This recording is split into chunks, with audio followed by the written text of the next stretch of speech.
Hey guys, welcome to In Memoriam. This is the first episode of a series that I will be doing of people who have passed away in Hollywood, and I'll be doing I'll be doing as fast as I can, as quickly as I can, because in Hollywood they always go in threes, and it's kind of sad. 3 of them already passed this week, and but we're going to start off with Wes Craven, one guy who did an amazing job.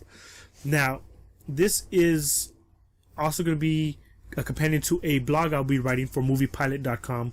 So the link of that will be in the description below. So if you want to read my blog, which will be more extensive, click on the link and head over there. Now I had gotten an email from them, asked them if I want to join their community of bloggers. I said, yeah, I love film, and I'm already doing videos for this, and I do my research for the videos. Might as well use that research and be able to do more and write about it. So head over there. It'll be more extensive on this. So we're going to get into it. Wes Craven, one of the masters of horrors, and to come along and give us iconic characters and great film. He and John Carpenter, Tobe Hooper, were the main 3 guys that, around that time, they created some great characters and shot some amazing footages. Now you had Tobe Hooper right here with Texas Chainsaw Massacre. He had some great moment right here with Leatherface dancing around with his chainsaw. He was pissed off. Yeah, John Carpenter's The Thing. Nice remake, beautifully done. Special effects stand up to today's standards. I mean, you really can't just watch the movie and be like, that movie's garbage. I mean, look at this scene right here.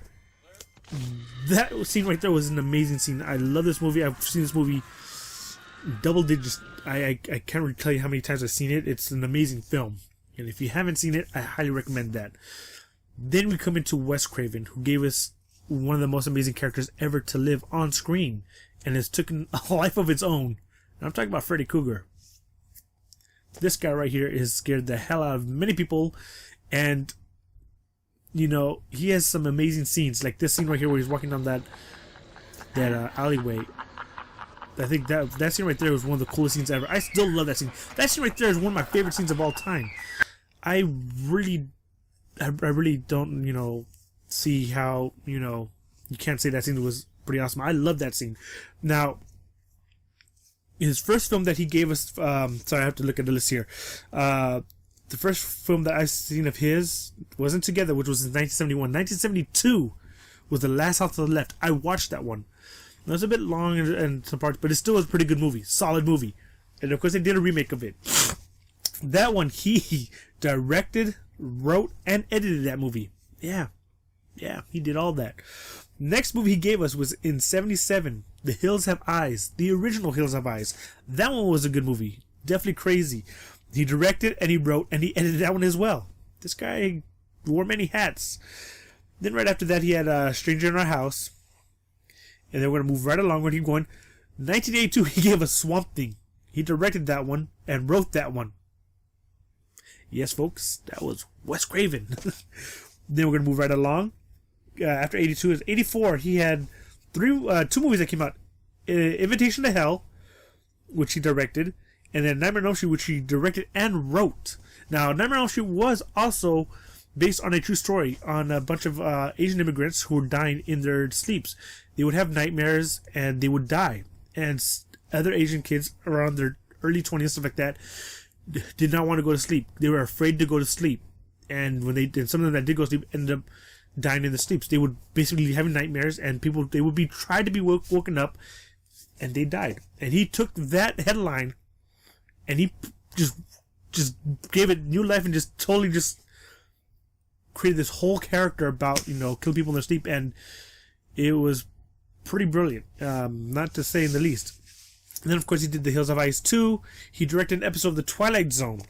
He gave us, of course, he produced and wrote Nightmare on Elm Street 3 Dream Warriors. The Serpent and the Rainbow he directed. And then we're going to move on down to The People Under the Stairs. He directed, wrote, and produced that movie. Then we're going to come on down to Wes Craven's New Nightmare, the last Nightmare movie he ever did. And he also wrote, produced, and directed. He did The Hills Have Eyes 3, which is called Mind Ripper. And he just produced that one. And he directed. Now, the ones that almost everybody knows him for, the younger crowd most known for is Scream. Now, he directed Scream 1, produced and directed Scream 2, directed Scream 3, and then in Scream 4, I think he produced that one as well. Let me see if that, hold on, let's see. I think that's what he did. No, he produced and directed too. So he didn't just direct it. So yeah, he directed all Scream movies. They're talking about doing 5 and 6. We'll have a different feel than having Wes Craven direct that movie, which is going to be sad. And of course, he also produced and wrote The Hills Have Eyes 2, the remake. And then the first Hills Have Eyes he only produced. And of course, he also produced the Scream TV series. And he had a cameo in Scream 4, Scream 1, Castle. He's done a lot of things. And now that, you know, that he's passed away and stuff like that, it's definitely kind of sad. He had another film that he was working on that's coming out soon, so, you know, it's going to be sad. Scream, the TV series, episode 10 is in memory of him, so I think that's already out, so you can check that out. His top 10 films as go by grossing the dollar amount. And this is not for, they didn't change it for inflation, this is as is. Scream 1, Scream 2, 3, and 4 take the first 4. Red Eye takes the 5th. Hills Have Eyes, the 2006 version, takes the 6th place. The Hills Have Eyes takes 7th. And I'm going to say that's the remake, because that does not say... Well, it doesn't say the year, so I'm going to say the original. It doesn't have the year on it. Then the Last House on the Left, 2009. And then Nightmare on Elm Street 3, Dream Warriors, wow, took 9th place. And the 10th place movie was The People Under the Stairs. Ladies and gentlemen, Nightmare on Elm Street wasn't even in the top 10.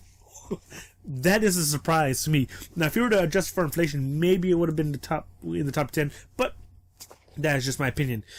And as this is my last thoughts on Wes Craven, this is definitely one of the guys who, you know, I've watched a lot of films, and when I watched horror films when I was younger, you know, your parents were like, oh, cover your eyes, it's your scene. So, and it's kind of like watching on TV, but more edited.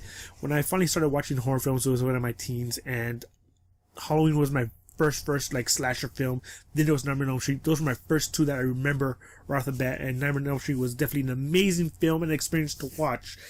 And when I heard that Wes Craven passed away, I was like, dude, he was one of the guys that, you know, created one of the greatest characters ever. And, you know, I loved film ever since, you know, but, you know, the horror genre was brought to life to me through John Carpenter and Wes Craven. You cannot mention a horror, you can't say horror movie, and those are the first two guys I actually think of. And then when I heard that Wes Craven passed away, I was like, man, that really does suck, you know. It's a very sad day, in horror film genre. And also in the director's seat for people who love to work with guy. I heard he's a really nice guy. And it's sad. I really would have loved to have met the guy in person himself and picked his brain. And unfortunately, he had passed away from a brain tumor, I think it was. Let me see. Let me make sure, because I don't want to say something that was wrong. Yes, brain cancer. He died of brain cancer, ladies and gentlemen. And it's sad. He's been battling that, and that's what he passed away from. And yeah, it sucks. It really does suck. You know, he is definitely one of the guys who pioneered the horror genre in a way that's very memorable, and he definitely left his mark in the horror genre field. So, you know, when you say George Lucas definitely changed the face of cinema, you have Francis Ford Coppola, you have Steven Spielberg, you have Wes Craven, John Carpenter. These guys definitely changed film in immense ways in certain genres, and Wes Craven and John Carpenter definitely laid some groundwork for amazing films to be, you know, made. And of course, people mimicked them and couldn't do what they did because they didn't have their magic touch. So, in closing moments, Wes Craven, we salute you. Thank you for your works, and you will be missed. Alright guys, see you later. Bye.